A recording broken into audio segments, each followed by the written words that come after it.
कास पठार मार्गावरील 83 अतिक्रमणांना महसूल विभागाच्या नोटिसा, फार्म हाऊस धारक व हॉटेल व्यावसायिकांची धाबे दणाणले।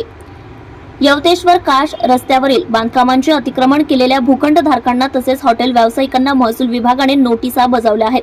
तहसीलदार नागेश गायकवाड यांनी ही कारवाई केली असून संबंधितांना 30 दिवसांच्या आत अतिक्रमित बांधकाम काढून घेण्याचा इशारा देण्यात आला आहे।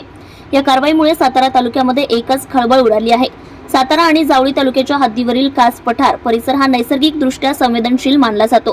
कास पठार येथे पावसाळ्यानंतर फुलणारा फुलांचा हंगाम लक्षात घेऊन येथे पर्यटकांची मोठी गर्दी असते। याचा फायदा घेऊन बाहेरील बड्या हस्तींनी कवडी मोलाने जमिनी विकत घेऊन येथे मोठी बांधकामे केली आहेत। ही बांधकामे करताना महसूल विभागाच्या आणि वन विभागाच्या पर्यावरण नियमाचे सर्रास उल्लंघन झालेले आहे। दरवर्षी येथील बांधकामांचा प्रश्न ऐरणीवर येतो। जिल्हाधिकारी जितेंद्र डुडी यांनी सुद्धा या संदर्भामध्ये कठोर पावले उचलायला सुरुवात केली आहे। त्यातच 2 दिवसांपूर्वी महसूल विभागाने यवतेश्वर कास रस्त्यावरील सुमारे 83 भूखंडधारकांना बांधकामाचे अतिक्रमण केल्याच्या निमित्ताने महसूल अधिनियम 53 नुसार नोटीस बजावली आहे।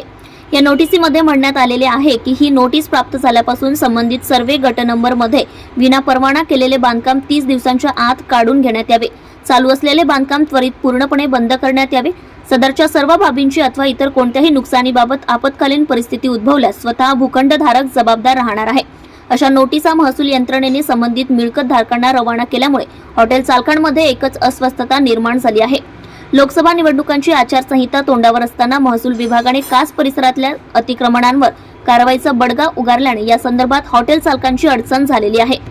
येथील हॉटेल व्यावसायिकांना राजकीय वरदहस्त असल्याची नेहमीच चर्चा असते। येथील अतिक्रमणांना अभय मिळणार नसल्याचे महसूल विभागाच्या या कारवाईने स्पष्ट झाले आहे। या कारवाईबाबत प्रचंड गोपनीयता बाळगण्यात आली आहे। या कारवाईला साताऱ्याचे तहसीलदार नागेश गायकवाड यांनी दुजोरा दिला आहे।